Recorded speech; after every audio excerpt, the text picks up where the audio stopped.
Hello students, मैं अपने YouTube channel के निराला मैथमेटिक्स क्लासेस में फिर आगे प्रश्न को हल करते जा रहा हूं। आप लोग ध्यानपूर्वक इसे देखेंगे और समझेंगे। चलिए, हम लोग बना चुके थे प्रश्नावली 1.1 के तीसरा तक हो गया था। आज चौथा है। मैं पहले प्रश्न लिख देता हूं। प्रश्न 4, यूक्लिड विभाजन प्रमेय का यूक्लिड विभाजन प्रमेय का प्रयोग करके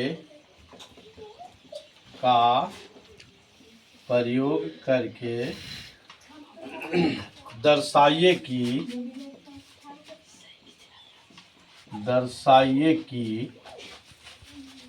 किसी धनात्मक पूर्णांक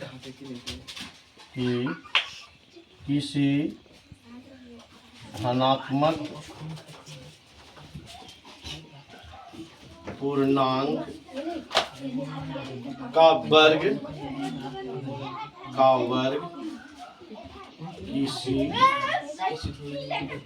किसी पूर्णांक m के लिए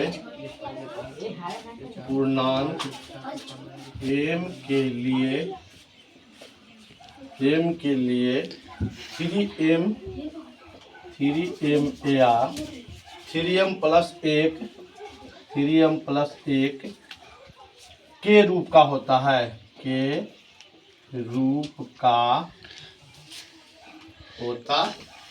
है। ठीक है। हल देखिए, पहले बात समझिए।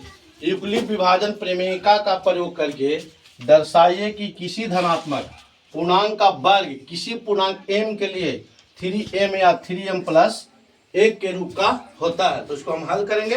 हल लिख देंगे।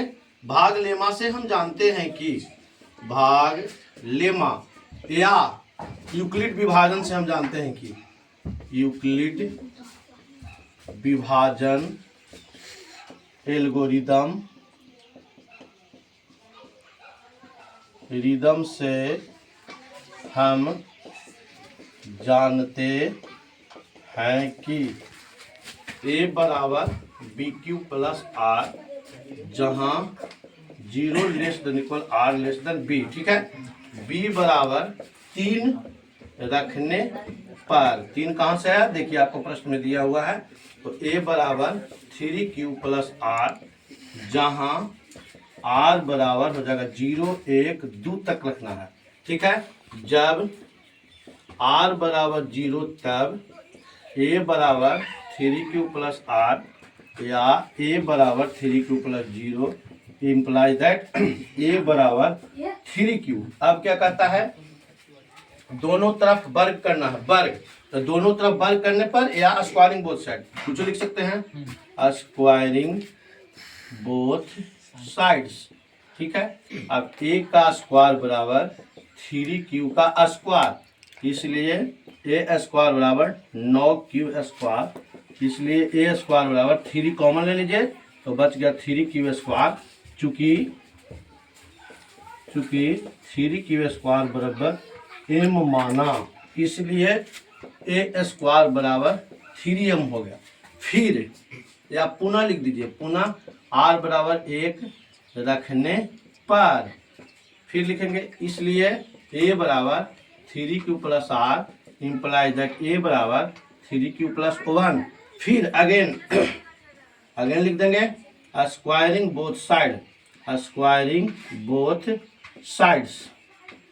इसका मतलब हुआ दोनों तरफ वर्ग करने पर। फिर हम करेंगे a का स्क्वायर बराबर 3Q प्लस 1 के square imply that a square बराबर, इसका हो जाएगा a square plus 2ab plus b square, इसलिए a स्क्वायर बराबर 9Q square plus 6Q plus 1।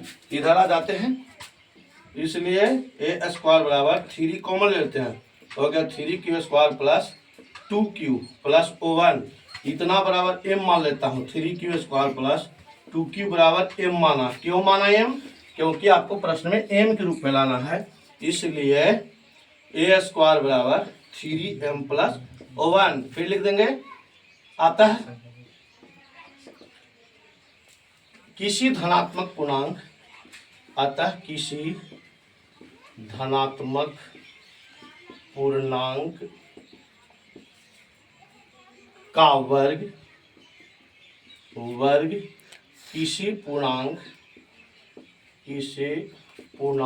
m के लिए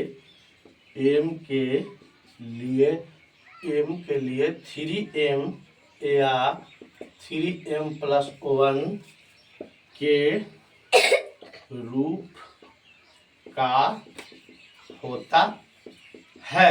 यही आपको सिद्ध हो गया। ठीक है, हो गया।